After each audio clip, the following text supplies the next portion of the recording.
Hello, everyone. My name is Logan Gin, and I'm a PhD student at Arizona State University, working with Dr. Sarah Brownell and Dr. Caitlin Cooper. And I'm excited to share my poster with you all today about student decisions to stay in or leave academic year undergraduate research experiences across institution types. So we know that participating in undergraduate research can lead to many student benefits, such as their confidence in research skills and persistence in science degrees.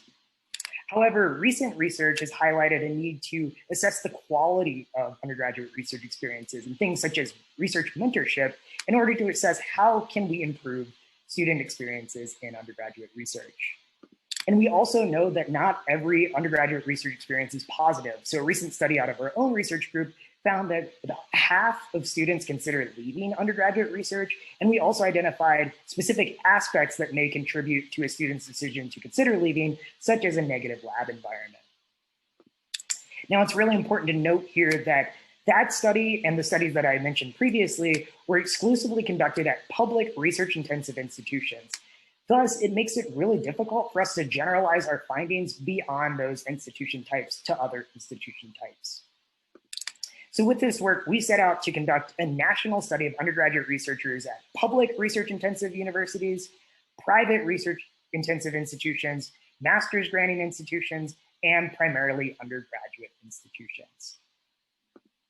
Our specific research questions were first, to what extent does institution type predict student decisions to persist in undergraduate research experiences? And secondly, what factors affect students' decisions to either stay in or leave their undergraduate research experiences at different institution types? So to answer our research questions, we sampled from private research-intensive, public research-intensive, master's granting colleges and universities, and primarily undergraduate institutions. And we had a total of 1,272 students complete our survey, representing 87 different institutions in the US. Students were asked whether they considered leaving or actually left their undergraduate research experiences. And then we asked all students who chose to stay what caused them to stay, and all students who either considered leaving or left what caused them to leave. We then used logistic regression to determine the extent to which institution type predicted whether a student will either never consider leaving, or actually leave their research experiences, and the specific factors for why they were either staying or leaving. So first, what we find is that students at public R1 institutions are more likely to leave their undergraduate research experiences compared to master's granting and PUIs. So as we see here, we have more students in the waiver, which is the considered leaving category, and in the leaving category at private R1 institutions compared to the other institution types. So what about specific reasons for leaving? Well, we actually see that there are very few differences between public R1 students and private R1 master's and PUI students in their reasonings for considered leaving their research experiences. So we see relatively few differences. However, we do see institutional differences in needing money, not gaining skills or knowledge, and an inflexible schedule.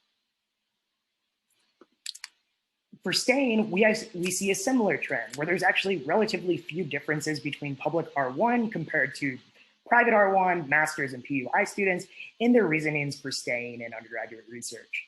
So for our first two categories with importance for career and skills and knowledge, relatively the same. However, we do see that students at public R1s have a more flexible schedule, a positive lab environment, having enough time to do research, and whether or not research provides them with money. So in sum, we see that there are differences in student decisions to consider leaving or leave their undergraduate research based on institution type. And this is where students who attend public R1s are more likely to consider leaving or leave their research experiences. However, we see relatively few differences in the specific factors for why students stayed in or considered leaving their research experiences based on specific institution types. So with that, I would like to share the QR code to the first publication that I talked about here, which is published in PLOS One, as well as share the news that our most recent article and the poster that I talked about today is in press at CB Life Science Education. And I look forward to talking to you all at the live Q&A on July 30th. Thank you so much.